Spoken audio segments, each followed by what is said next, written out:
Before we begin, hit subscribe and like. Every story inside these walls is real and you won't want to miss what happens next in San Quentin. The night settled over San Quentin with a weight that pressed into every corner of the high-security prison. Blue-toned lights flickered along the corridors, reflecting off steel bars and casting long shadows on the cracked concrete floors. The air was thick with tension, damp and cold, carrying the faint metallic smell of iron from the bars and the faint musk of hardened bodies who had lived behind these walls for decades. Each cell block seemed alive, though silent, with anticipation, every echo magnified in the claustrophobic spaces between concrete walls. In cell block D, Marcus Ghost Hernandez crouched on the edge of his bunk, arms folded across his broad chest. Tattoos spiraled from his wrists up to his neck, each mark a map of survival and past affiliations. His cellmate Javier, equally tattooed, sat on the lower bunk, head low, eyes scanning the narrow corridor outside their cell. They both understood instinctively what the faint alarm signaled: a disturbance in the East Wing.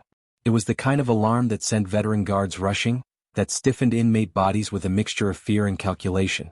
Across the corridor, Officer Henderson and Guard Torres moved with practiced precision. Their boots echoed on concrete, each step deliberate. Henderson's eyes flicked to the surveillance screens lining the walls. Multiple angles of cell blocks, corridors, and common areas. Shadows danced across monitors as they caught glimpses of tattooed inmates shifting subtly in their bunks, eyes following every movement. The East Wing had been quiet for weeks, but tonight the silence broke. A disturbance had ignited something deeper. In the control room, Investigator Lawson leaned over a bank of monitors, scanning each angle meticulously. He noted slight discrepancies: a cell door slightly ajar, a flicker of movement along the ceiling, faint traces of activity in maintenance areas that were supposed to be off-limits. His pen hovered over a notepad, ready to document everything. Every anomaly mattered. In a prison like San Quentin, even a minor misstep could escalate into something catastrophic. Marcus shifted, rolling his shoulders and flexing tattooed arms. He whispered under his breath to Javier, words measured, deliberate. Every inmate knew the unspoken rules.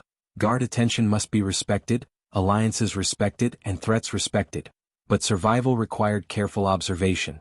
Across the hall, another inmate, wiry, chest and arm tattoos catching the blue glow, observed the situation with unnerving calm. He wasn't reacting like the others, he was calculating. He understood how the shadows, cameras, and guard rotations interacted, and he knew that every movement was being watched, both by guards and by fellow inmates. A sudden metallic bang reverberated from the far end of the corridor. Heads jerked toward the noise. Guards raised their voices, ordering inmates to return to bunks, but the tension didn't dissipate. The source of the noise was the rarely used maintenance corner, pipes and wiring intersecting in a labyrinthine structure. Only someone familiar with the prison's internal layout could have manipulated it. Torres advanced cautiously toward the noise, hand resting near his radio. Henderson followed, eyes scanning every shadow. Tattooed arms moved in subtle gestures as inmates on bunks leaned forward, watching, waiting. The air felt taut, like a bowstring ready to snap. The interplay of inmate psychology, alliances, and survival instinct became visible in real time. Eyes flicking, heads tilting, faint whispers passing unnoticed. Near the maintenance hatch, Henderson spotted a small latch that had been tampered with. It wasn't obvious, but the scratches and faint discoloration told a story of deliberate manipulation. The partially burnt note tucked into the hinge caught his attention, blackened edges curling but faint words visible: Phase 1, East Wing, midnight. Every letter, carefully written, suggested planning, foresight, and patience. In the control room, Lawson's eyes tracked shadows along the East Wing ceiling. One figure moved with calculated precision, almost invisible, but unmistakable to his trained eye. The implication was chilling. Someone had been observing, anticipating guard routines, and potentially orchestrating an escape attempt. Even the most veteran guards weren't immune to the subtle manipulations of those who had spent years inside these walls, understanding every procedure and every blind spot. Marcus and Javier exchanged subtle nods, tattoos flexing under tense muscles. The blue light reflected off the ink designs, giving them an almost otherworldly glow, marks of survival, intimidation, and unspoken communication. Inmates began exchanging careful glances, subtle acknowledgments of what they knew and what they didn't. Some whispered quietly, others maintained rigid stillness, eyes tracking every movement of guards and fellow prisoners. Lawson's mind raced through possibilities: insider collaboration, minor sabotage, exploitation of blind spots, and more. Surveillance footage would be reviewed frame by frame, logs cross-referenced with guard rotations, and every anomaly catalogued. This wasn't merely a disruption, it was the trigger event, the beginning of a web of tension, strategy, and high-stakes planning. The final moments of Chapter 1 focused on the shadow in the East Wing corridor. It lingered just beyond camera range, a subtle movement that suggested observation and intent. Footsteps were almost imperceptible, but they resonated in the concrete hallways like a heartbeat, slow and deliberate. The stage was set. San Quentin was alive with hidden motives, unspoken alliances, and a challenge to its very security. The walls held secrets, the inmates bore tattoos as maps of experience, and the guards braced for what could come next. The East Wing lockdown had left the prison humming with tension, each corridor vibrating with silent anticipation. Blue-toned overhead lights cast long, angular shadows across steel bars and cracked concrete floors, giving the hallways an almost spectral feel. Every inmate, tattooed from wrists to necks, moved with a combination of caution and calculation. Guards paced systematically, boots echoing in the corridors, radios crackling quietly as logs and reports were relayed. Investigator Lawson reviewed surveillance footage in the control room, leaning over the bank of monitors. Multiple angles of the East Wing displayed subtle movement patterns, tiny inconsistencies in guard rotations, and the calculated gestures of inmates. Tattoos glinted faintly under the blue fluorescent lighting, each mark a map of affiliation, survival, and experience. Lawson noted patterns, fleeting signals, nods, and shifts of posture that suggested coordination, observation, or possibly complicity. He scribbled notes rapidly, aware that even minor details could reveal motives behind the disturbance. In Cell Block D, Marcus, Ghost, Hernandez and Javier observed the unfolding investigation with taut awareness. Their tattoos caught the flickering light, inked maps of loyalty, survival, and past confrontations. Ghost flexed a hand subtly, making a gesture toward a nearby bunkmate, a silent conversation understood only by insiders. Javier's eyes darted toward the corridor, noting guard positions and other inmates' behavior. In the high-security environment, every glance, every gesture could carry critical intelligence, and both men knew how to read it. Guards Henderson and Torres conducted meticulous cell inspections. Each latch was examined, every corner scrutinized, and logs updated in real time. Tattooed inmates shifted subtly under observation, some pretending to sleep, others leaning casually to mask their attention. In high-security prisons, psychological pressure was as important as physical control. A misstep could escalate a minor infraction into chaos. The interaction of prisoner psychology, guard rotations, and surveillance systems created a delicate balance, and tonight, that balance was under intense scrutiny. Lawson cross-referenced footage with logs. Cameras had brief periods of offline recording during the initial disturbance. Subtle anomalies were apparent. Shadows that didn't align with guard movements, brief pauses where the motion sensors registered no activity, and flickers near the maintenance area. The partially burnt note found by Henderson now made sense in context. A blueprint for exploiting weak points, possibly designed to test or manipulate the prison's security systems. Interviews with inmates began. Tattooed arms folded across chests, necks marked with symbols of survival and authority. The psychological intensity was palpable. Some inmates appeared cooperative, offering half-truths or vague recollections. Others remained silent, their gaze fixed on the floor or distant ceiling, conveying warning without speaking. Ghost and Javier were approached carefully, their calm demeanor suggesting either neutrality or hidden knowledge. Subtle tells, blinking shifts of weight, hesitation, were meticulously recorded. Deeper investigation revealed internal politics among guards and inmates. Some officers had overlooked minor infractions for months, creating blind spots that inmates could exploit. Tattooed gang members maintained territorial dominance, passing signals through coded gestures. Whispered warnings and exchanged glances revealed a silent communication network that stretched across cell blocks. Criminal motive was intertwined with survival. Some inmates sought influence, others tested the security system, while some observed purely for self-preservation. By midday, a critical twist emerged. One inmate, sleeves covered in intricate tattoos, admitted noticing unusual activity in the maintenance corridor before the disturbance. He described faint metallic taps, movements that seemed impossible given standard guard rotations, and shadows moving along the upper corridors. His account partially aligned with the burnt note, yet inconsistencies prompted further verification. Lawson realized that the truth was hidden in the interplay between inmate testimony, guard logs, and surveillance footage. a complex puzzle demanding precision. The atmosphere inside San Quentin thickened with tension. Tattooed arms moved subtly in blue-tinted corridors, signaling unseen alliances. Guards rotated strategically, lockdowns intensified, and surveillance focused on even the most seemingly insignificant activities. The investigation uncovered small betrayals. Contraband shifted surreptitiously, whispered warnings traveled across cell windows, and subtle cues indicated hidden coordination among inmates. The dynamics were intricate, and the line between observation and complicity blurred. As evening approached, Lawson identified an overlooked detail in the logs: intermittent power surges that briefly disabled select cameras. Cross-referenced with the disturbance timeline, it suggested technical knowledge on the part of an unknown actor. The implications were significant. The East Wing event was more than a minor disruption. Someone had studied the system, exploited weaknesses, and tested vulnerabilities, hinting at a potentially larger, more dangerous plan.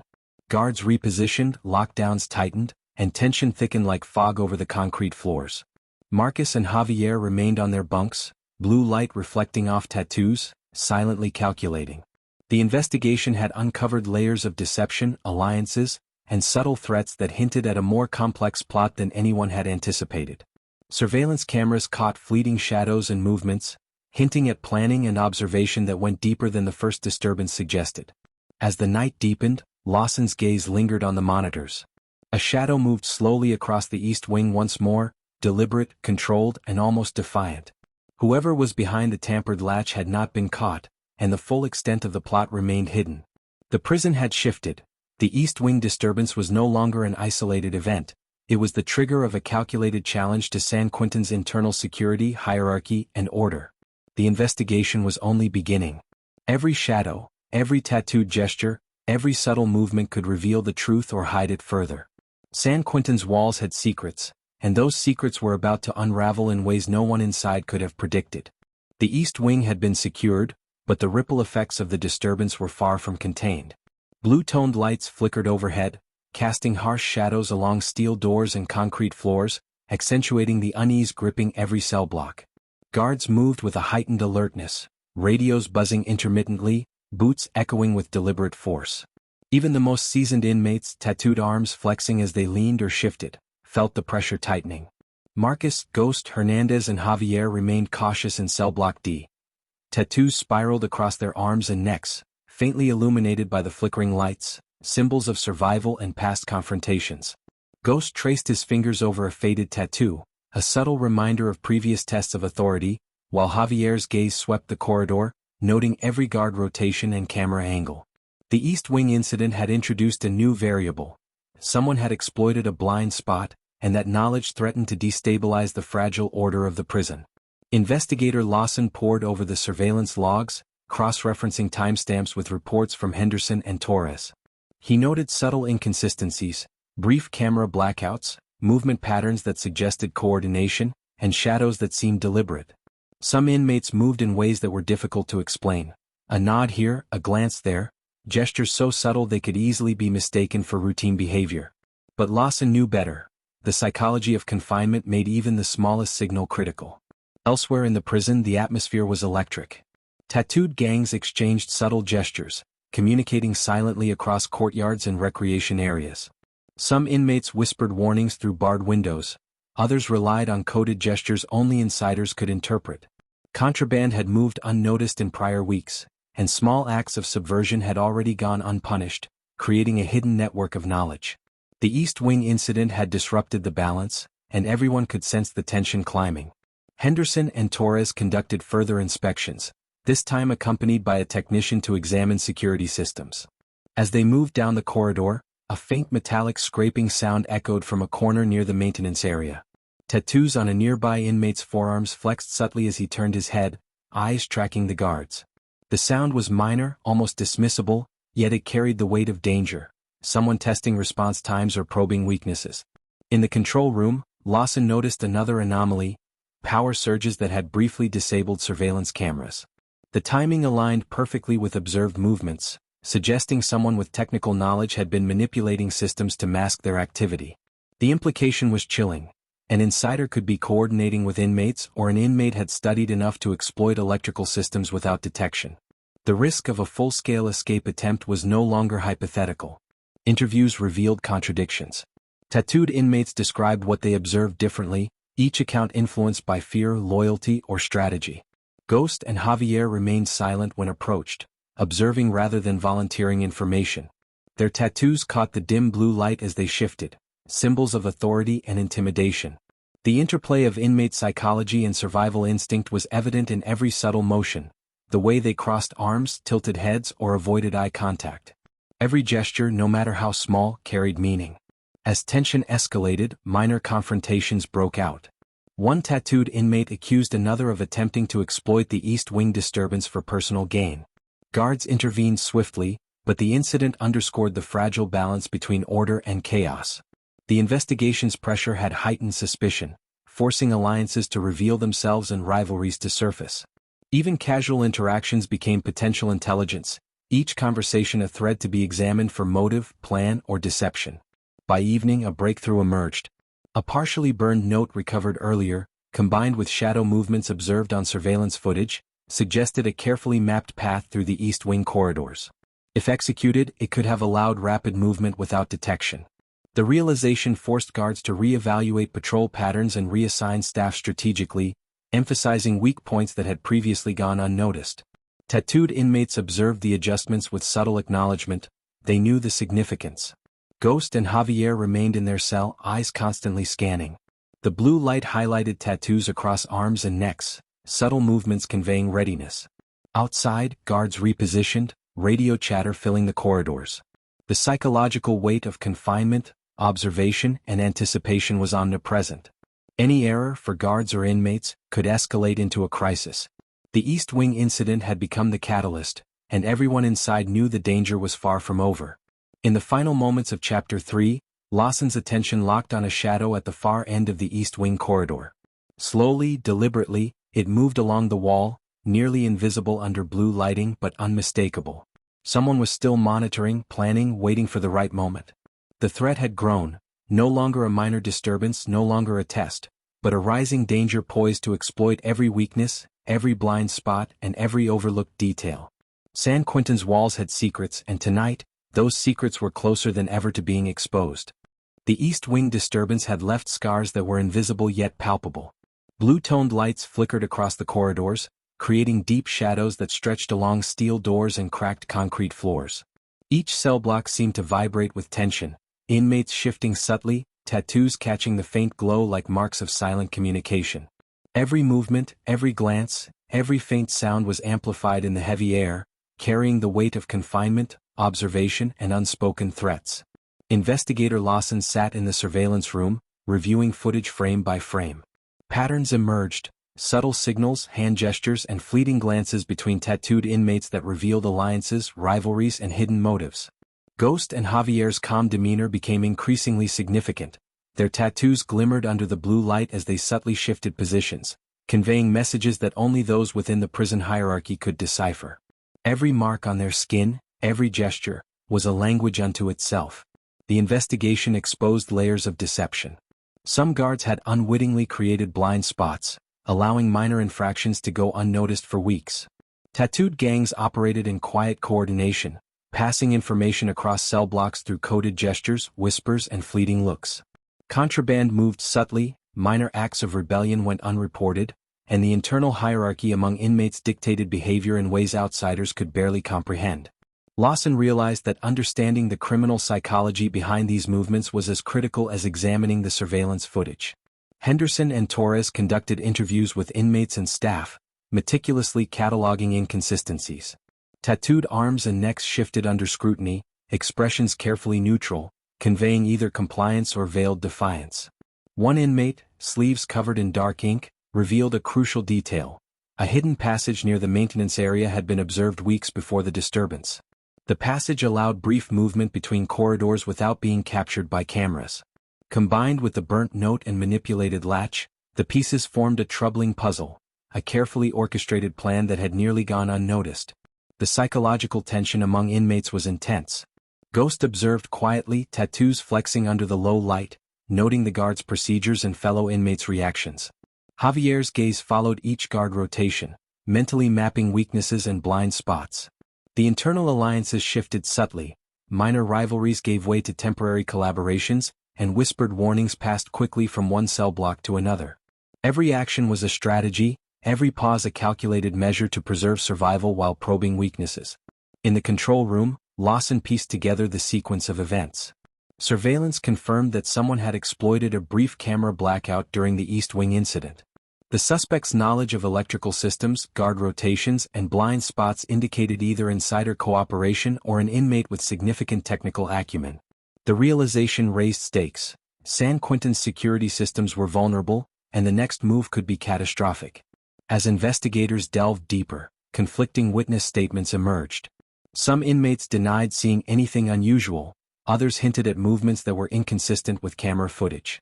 Lawson cross-referenced these accounts with surveillance, logs, and physical evidence, slowly reconstructing a timeline. Minor betrayals were uncovered, contraband exchanged surreptitiously, coded warnings delivered, and shadowy meetings observed in recreation areas.